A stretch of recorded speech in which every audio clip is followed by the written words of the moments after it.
शेतकरी मित्रांनो, पाठीमागच्या व्हिडिओमध्ये आपण जनावराला जर पोटफुगी झाली तर त्याच्यापासून वाचायचं कसं किंवा त्याच्यावर उपचार काय करायचं, घरगुती उपचार आपण जाणून घेतले.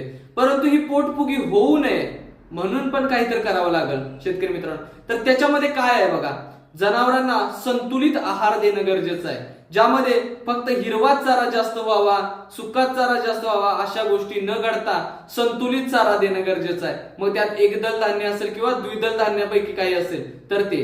जनावरांना जास्तीत जास्त खुराक देऊन जास्त दूध मिळवणं ही जी चुकीची धारणा आहे, ही धारणा बंद करून जनावराला पुरेसा शरीराला योग्य असणारा आणि दुधाच्या प्रमाणानुसार खुराक देणं गरजेचं आहे. तिसरी गोष्ट शेतकरी मित्रांनो कोणती आहे, ती म्हणजे जनावरांना आपला ज्यावेळेस सुका चारा नवीन येतो त्यामध्ये भुसकट असेल किंवा आपण जर चारा बदलणार असेल तर तो अचानक न बदलता हळूहळू 10%, 20%, 30% या प्रमाणात जर वाढवत जाऊन आपण सुखा चारा जो आहे त्याचं नियंत्रण केलं व्यवस्थित तर आपल्या जनावरांना पोटफुगीची समस्या येणार नाही. आणि शेवटचा जर काय असेल तर जनावरांना काहीही शिळं अन्न किंवा बुरशीजन्य असं कोणतंही अन्न किंवा विषयुक्त हे जनावराला आपल्या जाणार नाही याची काळजी घ्या शेतकरी मित्रांनो. या गोष्टी जर तुम्ही पाळाल तर नक्कीच तुमच्या गोठ्यावरती पोटफुगीची समस्या येणार नाही. धन्यवाद.